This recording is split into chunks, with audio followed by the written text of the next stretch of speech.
Good evening. I have one done today. God is good and God is good all the time. My name is Sermon G. S. Spiritual Divine. I'm going to give you a short news and a word on today.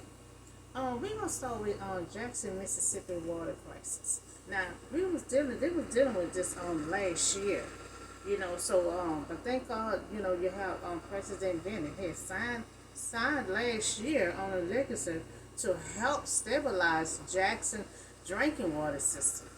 So today, President Biden had announced the first $150 million will go towards the repair, for the city wall and water infrastructure, trying to ensure, every family have access to clean, safe drinking water. So he always tried to make ways to help to America. So the White House had responded. They respond, to the crisis. They pretty much responded last year, but they had get everything signed off. The city of Jackson, Mississippi, to help repair its broken water, to help the broken water system. So and get that system back up and operate. Because they've been having a problem with this here since last year. But thank God this year, they will have clean water and everything be functioning. Because he paid $115 million, towards towards the repairs. So and we see they also have FEMA, and all of the government step forward to help this emergency crisis. So it look like it will be done this year. So Jackson, Mississippi had been suffering from a series of water outage due to infection which had been critical underfunded by the state for years. So black residents in the poorest part of the city have been have been affected. So November last year, like I said, 2022, the city water system was taken under federal government. Oversee after in the environment, protection agency had found the city in violation of state drinking water act. So thank God today, President Bennett, FEMA, and more others has stepped forward, ensuring, make sure they have safe, clean, and safe drinking water. So that's good. So they have so much money going towards the repairs. To make sure, they start fixing the pipes or whatever needs to be fixed for their for to have clean water coming out. So I'll come back to that. So I want to talk to you about we're still talking about Solomon. Now Solomon got wives. First he made king, then he asked for wisdom, then he did a good job on that, so now he's falling down, he got so many wives. He got the wives that God told him not to get. So this gonna come from 1 Kings chapter 11 verse 1 to 13. So now Solomon is the wisest man all over the nation. His name is great. Although, I just put out yesterday, you had Sheba came from a whole nother end of the earth that came to see how smart and intelligent he is. So God made him wise and discernment of the heart, and God also gave him what he have not asked for, both wealth and honor. So that in your lifetime, you will have no equal among kings. No one was equal to him, being wise and being smart and intelligent. But if you walk, now God say, I'm giving you all that, but in the end you're going to have long life in the process. You're going to have that favor from me. But God said, but if you walk in obedience to me, to keep all that long life, to keep my degree, keep my command, as David your father did, God said he will give Solomon long life. Now he about to mess all that up. And we about to see, he about to now the order for Solomon to continue on being wise, keep God's command and long life, he had to keep God's command to have this long life. So now King Solomon, he loved many foreign women besides Pharaoh. Remember, he married Pharaoh's daughter already.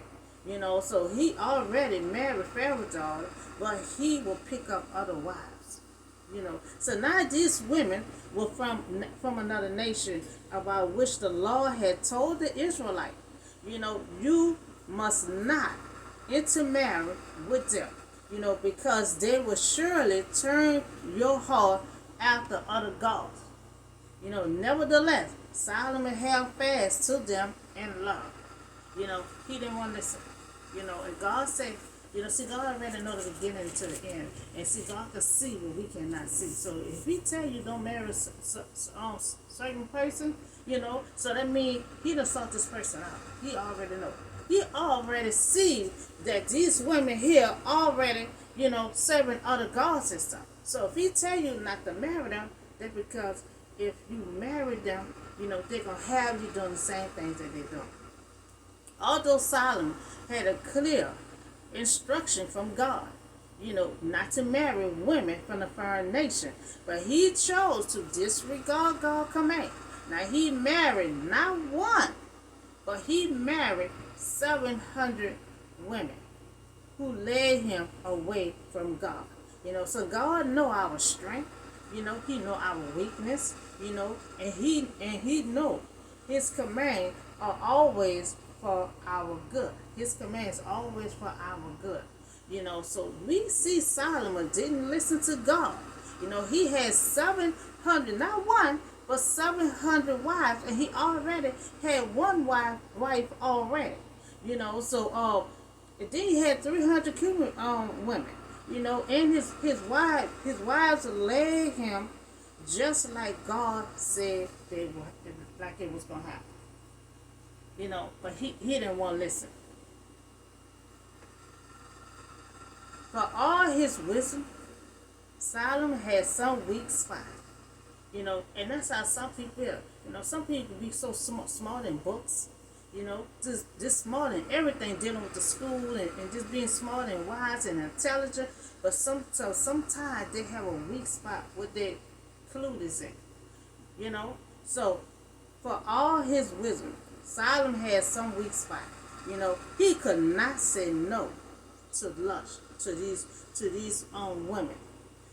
These foreign wives led him into adultery, and we see that Solomon was wise, he was smart, and he was intelligent, but he did not have strong faith, but weak in women who he was told not to marry.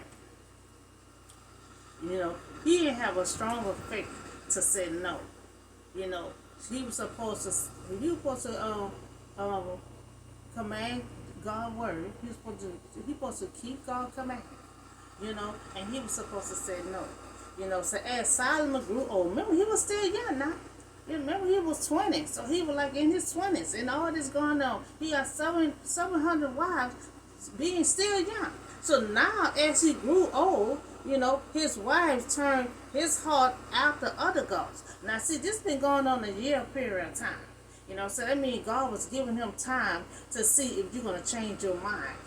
So it was like little by little, he was, it took a long time before he gave in to the wife. But eventually he did after the year's time.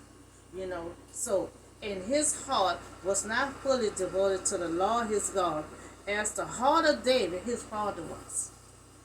So when he was involved with those 700 wives, he wasn't fully devoted to God. He was halfway with God, because it took him years before he fully committed to them wives and saw, serving their gods. So Solomon handled great pressure, and running the government, but he could not handle the pressure from the wives, who wanted him to worship their God, and eventually he did. He did not resist the pressure, but finally he became involved in adultery worship. Solomon wanted to please all the 700 wives. So he saw what they was doing, and he know what he was supposed to not do. It took him years before he gave in, but eventually he did.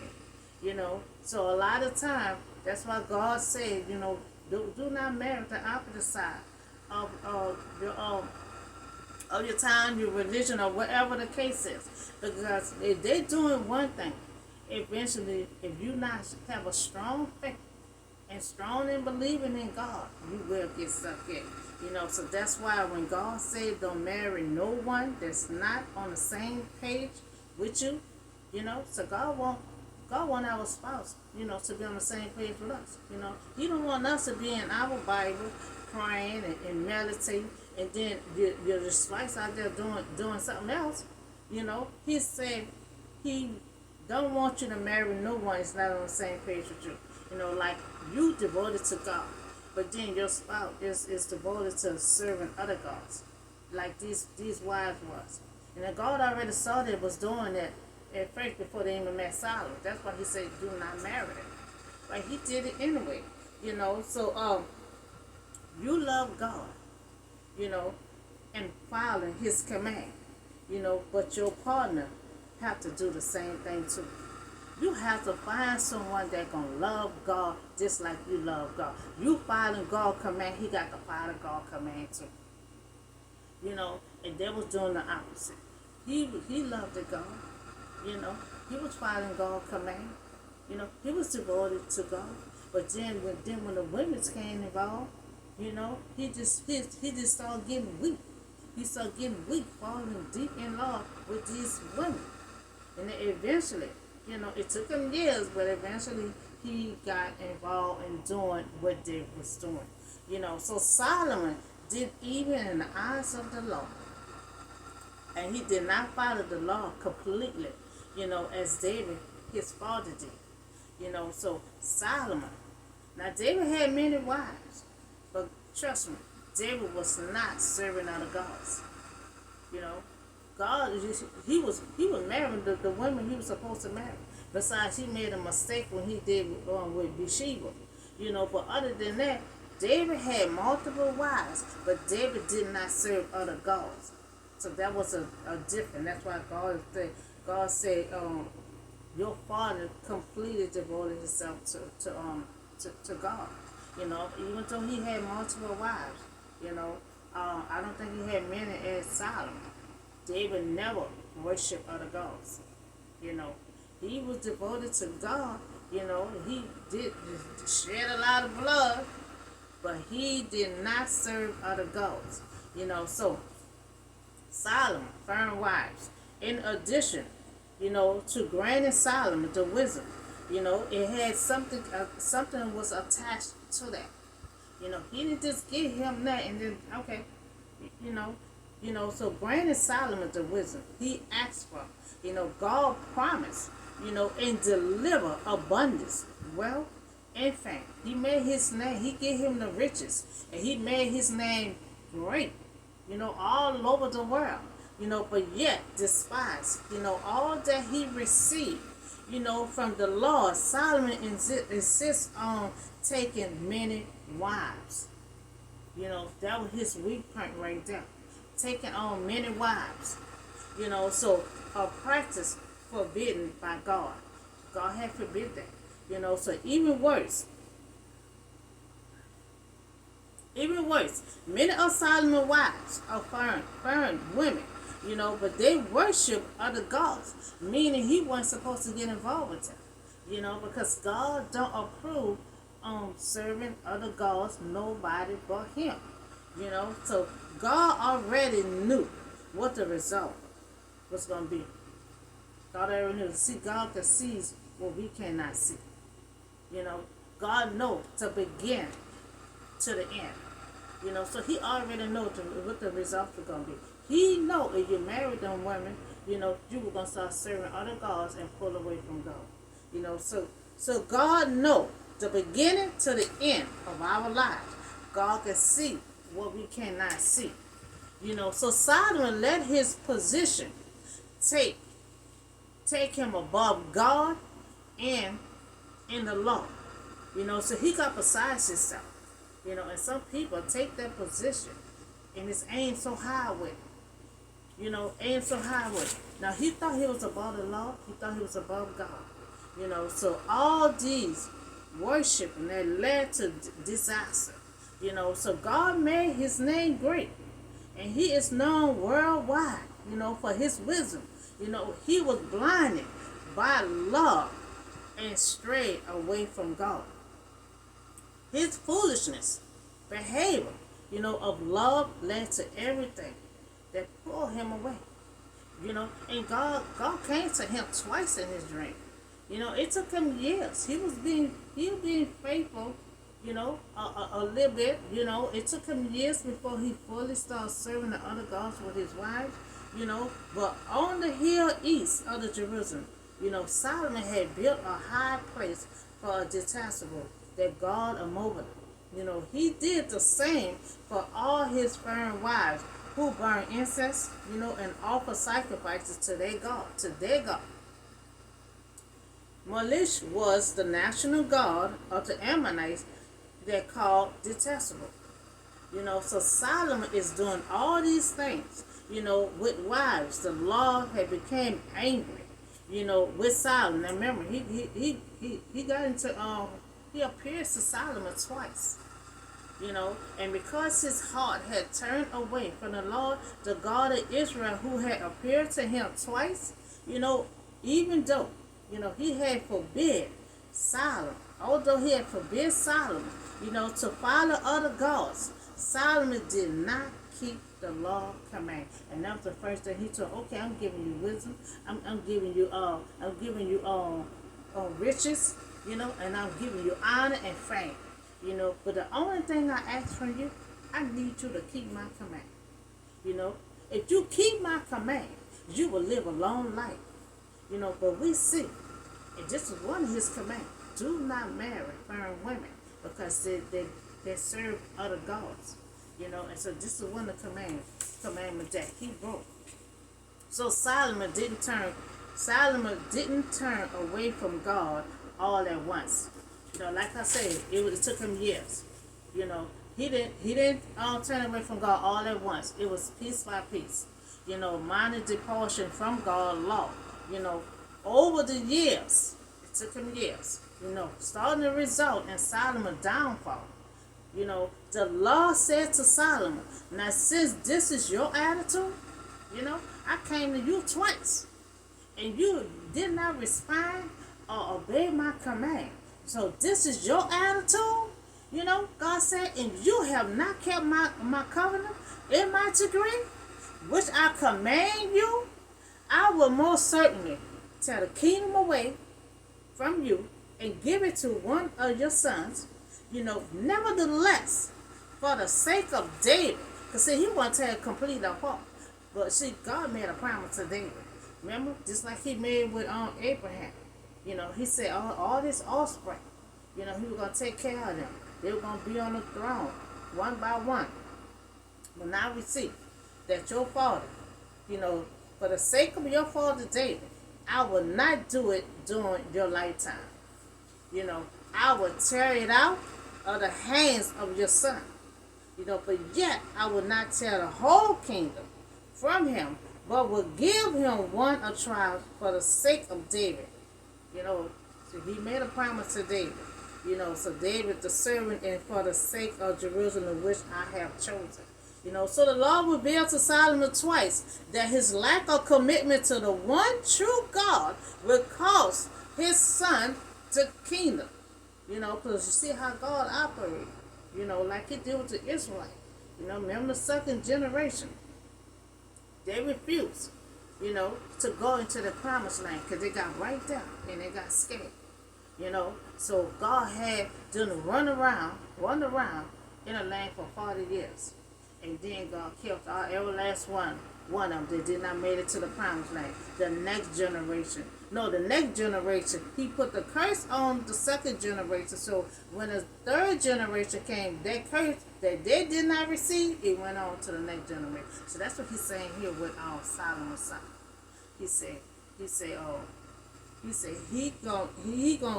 gonna cost his son the kingdom. Only one for trials of Israel will remain. So he gonna hold on to one of his sons.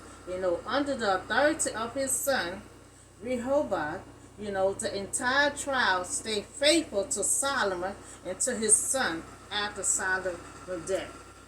So as long as Solomon lived, God gonna keep his lifetime going until after, He gonna have one son holding on to that throne. So the son remained not in trial for following, you know, Jephthah, one of Solomon overseeing, fulfilling God's decree that he will give Solomon the kingdom. Now, so God told Solomon, do not marry foreign women, but he did not listen.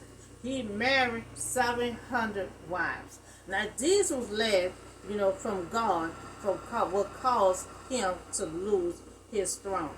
Now, God revealed to him twice of what he doing, but he didn't stop. God took everything from him, only left a part to his son after him. So Solomon got beside himself. And I never thought he was gonna stray away from God. So God, he was in the game. He's still young. He's still in his 20s. He's still in his 20s, and he had 700 plus Pharaoh daughter. So that's seven and one. So he God had told him, in order for you to keep that wisdom, the smartness and the intelligence, to keep all that, to keep all the riches and honor and the fame. I made you fame. I made your name great. I had your name is great all over the world. You rich, and I say you gonna be like this for the rest of your set, for the rest of your life. But it gonna always be but. You have to keep my command. To keep all this shit going. You have to keep my command. And that was one of the commands. Do not marry foreign women that serve other gods. So you broke that command. And then God came to you twice. And you still have not responded. You continue on doing what you was doing, 700 wives, and eventually, God knew you was gonna fall into that trap, and you did. It took you several years, it took you a couple of years, but eventually, little by little, he was falling away from God. So we also had talked about Jackson, Mississippi water crisis. Now this had happened last year, but now we have sponsors that came forward. You got President Ben, you have FEMA, so you have other sponsors that came forward, donate money, to help fix fix the parts, fix anything that needs to be fixed to have clean running water, for Jackson, Mississippi. So and Mr. Bennett was waiting to sign off, legislature to sign off on it, so they signed off to it, and he responded to the crisis, and he jumped right on to it, he always try to find ways to help the America, try to help the nation, so you have others step forward. So that's all I have for you today, and I will give you an update on Jackson, Mississippi crisis, how everything is coming along, but most likely it sound like it's gonna be fixed this year. It happened last year, but now the money is coming in to get the system and everything up and running. It sound like it's gonna be running this year.